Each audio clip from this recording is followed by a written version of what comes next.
9월 24일 고아들을 대학에 보내주시는 친절한 후원자님께 드디어 왔어요.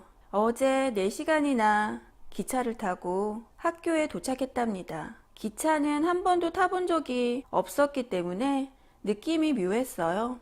대학은 굉장히 넓어서 밖에 나갈 때마다 길을 잃어버릴 정도랍니다. 수업에 대해서는 좀 더 적응이 되면 말씀드릴게요. 우선 인사라도 드려야겠다는 생각에 이렇게 첫 번째 편지를 씁니다.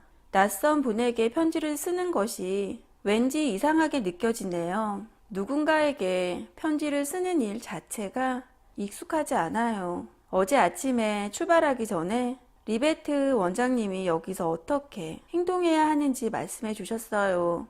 후원자님께 늘 감사해야 한다고 덧붙이셨어요. 저는 고아원에 마지막으로 머물던 지난 여름부터 후원자님에 대해 이런저런 생각을 해보았답니다. 하지만 저는 후원자님에 대해 아는 것이 거의 없어요. 제가 알고 있는 것이라고는 후원자님은 키가 크다, 부자다, 여자아이들을 싫어한다. 그렇지 않은가요? 저는 솔직히 후원자님을 존 스미스 씨라고 부르기 싫어요. 그것은 전혀 매력적이지도 않은 이름이잖아요. 친애하는 옷걸이에게 라고 쓰는 것이나 다를 바 없다는 생각이 들어요. 그래서 저는 키다리 아저씨라고 부르렵니다. 이건 그냥 애칭이라 부디 언짢게 여기지 말아주세요. 후원자님과 저만이 비밀이라고 할 수 있지요. 이곳에서는 종소리가 식사 시간과 공부 시간, 취침 시간, 제가 무엇을 해야 하는지 알려줘요. 다시 종소리가 울리네요. 이제 잘 시간이에요. 그럼 안녕히 주무세요. 아저씨를 세상에서 가장 존경하는 제루샤 에벌트 올림. 10월 1일 키다리 아저씨께.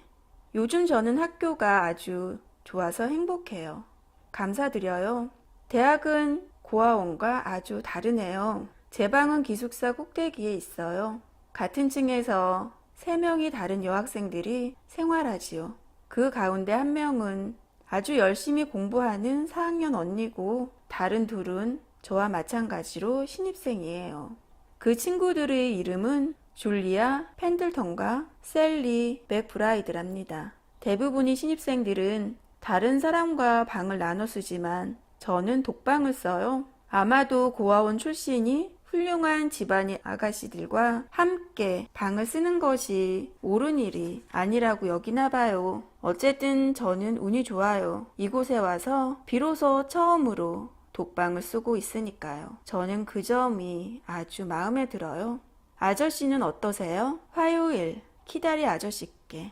얼마 전 저는 농구부에 지원했어요. 비록 키는 작지만 민첩하고 강인하거든요. 저는 화창한 가을날 오후 다른 학생들과 농구 연습을 하는 것이 참 좋아요. 그럴 때면 모든 사람들이 행복해 하는데 그 중에서도 저는 가장 행복하답니다. 아무쪼록 농구부에 들어갈 수 있으면 좋겠어요. 행운을 빌어주세요. 그럼 이만. 제루사 에벌트 올림. 추신. 학생들 중에 몇몇은 집과 가족을 몹시 그리워해요. 하지만 저는 아니에요. 어느 누구도 고아원을 그리워하지는 않지요. 10월 10일 키다리 아저씨께. 미켈란젤로에 대해 들어보셨나요? 제가 수업 중에 미켈란젤로를 모른다고 하니까 모두 웃었어요. 제 귀에는 그것이 꼭 천사의 이름같이 들렸어요. 알아야 할 것이 너무 많네요. 그래서 요즘 저는 백과사전을 자주 들춰봐요. 제 방을 갈색과 노란색으로 장식했더니 아주 예뻐요. 책상과 의자, 커튼, 바닥 깔개를 새로 샀어요. 셀리가 물건 고르는 것을 도와줬지요. 제 주머니에 마음껏 쓸 돈이 있어 정말 기뻐요. 진심으로 감사드려요. 셀리는 아주 재미있는 친구지만 줄리아는 그렇지 않아요. 그 아이는 펜틀턴가의 일원이기 때문에 모두가 자기를 떠받들어 줘야 한다고 생각하는 듯해요. 그럼 이제 제가 공부하는 것을 말씀드려야겠네요. 후원자님께서 궁금해 하실 테니까요. 저는 지금까지 라틴어와 불어, 기하학, 영어, 생물학을 배웠어요. 그야말로 제대로 된 공부를 하고 있답니다. 재료사, 에벌트, 올림, 수요일, 히다리 아저씨께 이름을 바꿨어요. 리페트 원장님은 고아원 아이들의 이름을 전화번호부에서 골라 정해주셨지요. 그래서인지 저는 항상 제 이름이 싫었어요. 이제 저를 주디라고 불러주세요. 물론 공식적으로 제 이름은 여전히 제류사이지만 많은 사람들이 저를 주디라고 불러요. 저는 이번에 바꾼 새 이름이 좋아요. 주디라는 이름을 들으면 마치 가족에게 무한한 사랑을 받으며 조금은 버릇없이 자란 상냥하고 친절한 소녀 같은 느낌이 들어요. 한 가지 더 말씀드릴까요?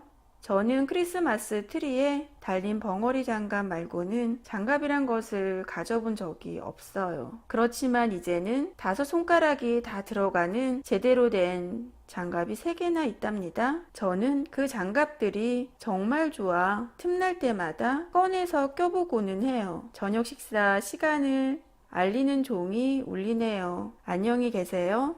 금요일, 아저씨는 어떻게 생각하실지 궁금하네요. 영어 교수님이 제 글을 보고 아주 독창적이라고 말씀하셨어요. 독창적이란 말을 아주 놀라운 평가예요. 왜냐하면 모든 고아들은 똑같이 성장하도록 훈련받았거든요. 고아원의 목표는 97명의 고아들을 97명이 쌍둥이로 만드는 것이랍니다. 제가 고아원을 안 좋게 얘기할 때 아저씨께서는 불쾌해하지 않으셨으면 해요. 저는 솔직히 공부는 어렵지 않아요. 하지만 다른 아이들과 어울리는 것이 힘들어요. 아이들이 어떤 농담을 할 때면 저는 이해가 잘 되지 않아요.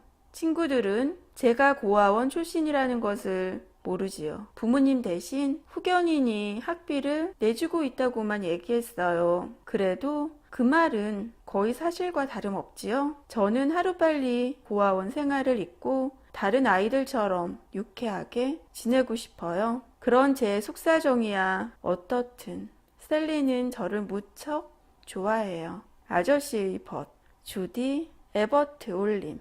일요일 아침, 방금 이 편지를 다시 읽어봤는데 내용이 아주 부정적이네요. 저는 지금 감기에 걸렸어요. 게다가 월요일 아침에는 시험이 있지요. 아저씨는 저를 이해해 주실 테지요?